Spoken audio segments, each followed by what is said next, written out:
નમસ્કાર દોસ્તો, આ દિશામાં ન મૂકતા તિજોરી નહીતર ક્રોધિત થશે દેવી લક્ષ્મી। સ્વાગત છે તમારું એક અમારા નવા વિડીયોમાં। જય શ્રી કૃષ્ણ અને લક્ષ્મીજીની કૃપા પ્રાપ્ત કરવા માટે જય લક્ષ્મી માતા જરૂરથી લખો। આ દિશામાં ન મૂકતા તિજોરી નહીતર ક્રોધિત થશે દેવી લક્ષ્મી। થશે ધનની હાનિ। તિજોરીમાં દેવી લક્ષ્મી અને કુબેર દેવનો વાસ હોય છે। વાસ્તુશાસ્ત્રમાં તિજોરીને મૂકવા માટે વિશેષ નિયમો તૈયાર કરવામાં આવ્યા છે। આ નિયમો વિશે જ્યોતિષી અને વાસ્તુ સલાહકારે જણાવ્યું છે કે જો ખોટી દિશામાં તિજોરી મૂકશો તો ધનહાનિ થઈ શકે છે। વાસ્તુશાસ્ત્ર અનુસાર ઘરમાં રાખેલી દરેક વસ્તુની અસર વ્યક્તિના જીવન પર પડે છે। વાસ્તુશાસ્ત્રમાં ઘરમાં રહેલી ખામીઓ દૂર કરવાના ઘણા ઉપાય છે। મકાન બનાવતી વખતે અને ઘર સજાવટ વખતે વાસ્તુના નિયમોનું ધ્યાન રાખવામાં આવે તો વ્યક્તિ આગળ વધે છે। જો ઘરનું વાસ્તુ ખોટું હોય તો અનેક સમસ્યાઓ ઊભી થઈ શકે છે। ઘણી વખત ધનહાનિ થાય છે। વાસ્તુશાસ્ત્ર પ્રમાણે ઘરમાં રાખેલી તિજોરીને પણ પ્રાધાન્ય આપવામાં આવે છે। તિજોરીમાં લક્ષ્મી માતાનો વાસ હોય છે।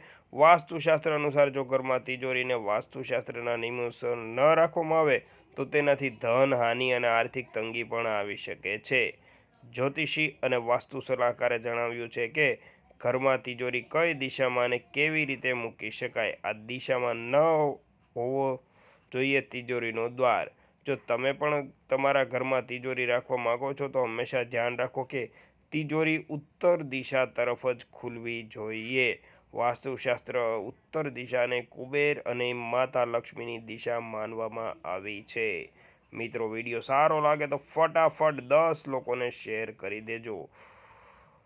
જો તિજોરીને દક્ષિણ દિશા તરફ ખુલે તેમ મૂકવામાં આવે તો આર્થિક તંગી અને અચાનક ધનહાનિનો સામનો કરવો પડી શકે છે। તિજોરીને ઘરમાં મૂકતી વખતે એ વાતનું ધ્યાન રાખવું જોઈએ કે તેને ક્યારેય ઘરના દક્ષિણ પૂર્વ દિશા અગ્નિકોણ અને દક્ષિણ પશ્ચિમ દિશા નૈઋત્ય કોણમાં ન રાખવી જોઈએ। જે રૂમમાં તિજોરી રાખવામાં આવે ત્યાં રૂમની દક્ષિણ પૂર્વ, પશ્ચિમ અને દક્ષિણ દિશામાં ક્યારેય કોઈ દરવાજો ન હોવો જોઈએ। આ ઉપરાંત આ રૂમમાં બારી પણ હોવી જોઈએ જેથી તે રૂમમાં પૂરતો સૂર્યપ્રકાશ પહોંચી શકે।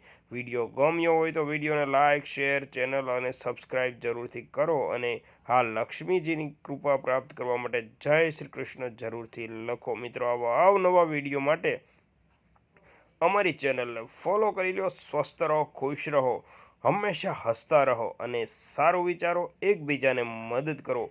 એ જ જિંદગીનો સાચો આનંદ છે। બાકી સારું ન કરો તો કાંઈ નહીં, પરંતુ કોઈનું ખરાબ કરતા નહીં। જય હિન્દ, જય ભારત।